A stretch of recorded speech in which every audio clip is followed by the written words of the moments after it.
Selamat malam Bapak Ibu Saudara-saudara yang Tuhan Yesus kasihi. Sebelum kita akan beristirahat, mari kita sekali lagi merenungkan bagian dari firman Tuhan pada malam hari ini.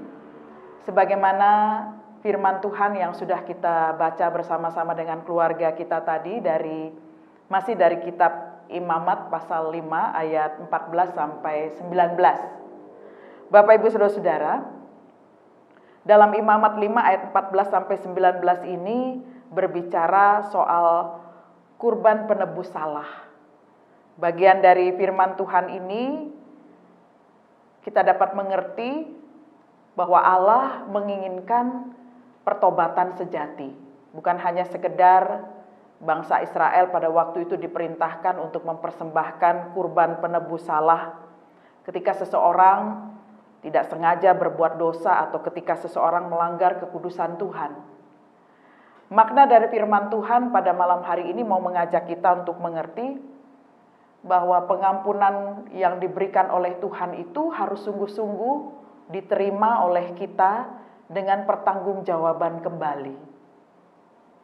Bukan berarti ketika kita telah mengakui dosa, kita berdoa mohon ampun kepada Tuhan, kemudian masalah itu selesai clear. Tetapi di sini dalam ritual yang kita lihat pada malam hari ini tentang kurban penebus salah, sebenarnya Tuhan mau mengajarkan kepada kita bahwa apapun yang kita lakukan harus dibereskan kembali sebagai pertanggungjawaban di hadapan Tuhan. Sehingga ketika kita melakukan segala kesalahan, kita mengingat kembali apa yang kita sudah lakukan, apakah kita merugikan sesama kita, apakah merugikan misalnya pemerintah, atau merugikan gereja, dan lain sebagainya, maka kita harus membereskan masalah kita di hadapan Tuhan. Salah satu contoh adalah ketika kita datang kepada orang yang dimana kita telah berbuat jahat kepadanya. Lalu kemudian juga dalam bacaan ini jelas sekali ketika seseorang itu mengambil suatu barang, maka bukan hanya sekedar dikembalikan, tapi juga dikenai denda. Dikenai denda agar orang itu belajar bahwa mengambil sesuatu yang bukan miliknya adalah sesuatu yang dilarang oleh Allah. Dalam pembacaan firman Tuhan ini, maka kemudian kita akhirnya mengerti bahwa berbagai aspek kehidupan kita, hidup pribadi, hubungan dengan Tuhan, hubungan dengan sesama, semua saling terkait. Kitab Imamat ini berbicara tentang kekudusan hidup. Mengingatkan kita bahwa Tuhan memanggil kita untuk hidup berbeda dengan dunia ini.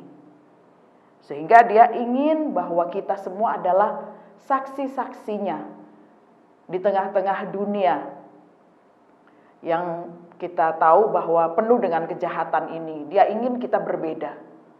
Dia ingin kita kudus. Sehingga bacaan ini mau mengajak kita mengerti bahwa hidup kudus adalah anugerah Tuhan. Dan hidup kudus adalah pilihan kita sebagai anak-anaknya. Dan itulah yang ditetapkan oleh Tuhan. Ketika kita menjadi kudus di hadapannya, maka kita akan tetap berkenan. Hidup kudus menjamin kita dengan sesama kita dapat hidup selaras, berdampingan dengan baik, bahkan juga dengan seluruh alam ciptaannya. Mari saudara-saudara, kita mengakui akan segala dosa-dosa kita ketika kita melakukan kesalahan, tetapi ingatlah bukan sekedar mengakui akan segala dosa dan kesalahan kita, tetapi berupaya untuk membereskan semuanya, bahkan untuk hidup berkenan kembali di hadapan Tuhan dan tidak berbuat dosa lagi. Kiranya melalui pembacaan firman Tuhan ini kita tetap diingatkan hal-hal demikian, sehingga kita tetap ada dalam kebenarannya. Selamat beristirahat, Tuhan memberkati kita. Mari Bapak Ibu kita bersatu di dalam doa. Bapa di dalam surga, terima kasih firman Tuhan hari ini mau mengingatkan kepada kami bahwa hidup kudus adalah anugerah. Kami ingin selalu belajar dari kehendak-Mu Tuhan untuk menjalankan kehidupan ini. agar hidup kami tetap berkenan di hadapan-Mu. Ajarkanlah kami bukan hanya sekedar mengakui dan memohon pengampunan-Mu.